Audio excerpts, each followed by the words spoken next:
guys are kryptonite to clubs. Like, there's no amount of money that Jason Strauss could pay you to host an event. I've learned so much from him. Other than just being around the type of guy like that, just watch right? it. Like, I've learned so much because there's 3 Harvard case studies on Noah Tepperberg and Jason Strauss.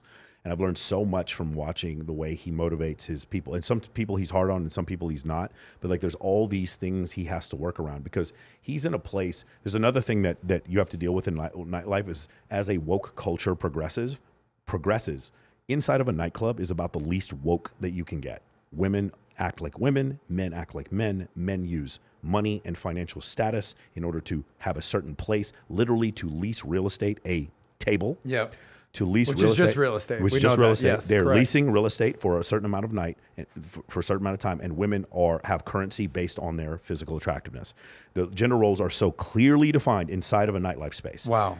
And Jason and Noah have to go. Remember, we're at Harvard. We're like at Woke Central, and it's really funny because there were a couple of like landmines that they threw at him as questions, and it was just like watching these are not the droids you're looking for. It's like, why do women pay different prices to get into clubs than men? And I wanted to shout out, it's like because they're hot and we want more women, and men spend more money when there's hot women there. But they didn't say that, even though that's obviously the truth. Right.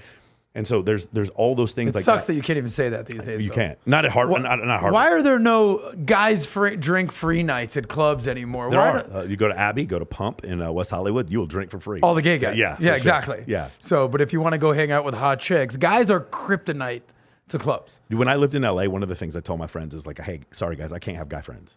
I can't park anywhere. I can't get into clubs with you. Yeah. I can't get comps. I can't get reservations at restaurants. I'm not allowed to have guy friends. I'm only allowed to have 20, 30 female friends go with me. Here's where you and I can spend days just being completely aligned on these exact conversations because you've done it in Vegas. I've done it in South Beach for 2 decades now. And I had to learn the hard way because you're a guy's guy. I'm a guy's guy. Football, sports, military, partying, chicks, like that's very much who we are. We're very akin with that. But so when you're a guy's guy, you like hanging out with your buddies. Yeah. And you go out in South Beach and you're 21 years old or 20 years old and you and your buddies want to go out to a club. You're like, you don't know any different. You're in college, you're broke as shit. And you and 4 buddies roll up to the front door of Liquid, which was Chris Pacello's club, like the #1 club. Or Mr. Jones. Mr. Jones, Roman Jones Club, any of the clubs in South Beach, whether it's Grutman's Club and Live and Story, whatever it is.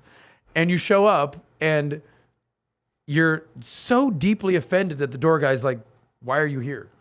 Like, what do you mean? Like, we're going to come in the club. He's like, no, like, are you buying a table? It's like, no, we're not. Oh, what do you mean buying a table? I'm broke. He's like, you're not coming in. I'm like, what do you mean? Like, we're locals. We're from Miami. Like, he's like, I don't give a fuck if you sleep on the street next door. I don't care how local you are. 5 broke college dudes are not coming in the club. Yeah. And it got to the point where I'm like, dude, I'll fight you right now. He's like, buddy, we are way bigger, tougher bouncers than you.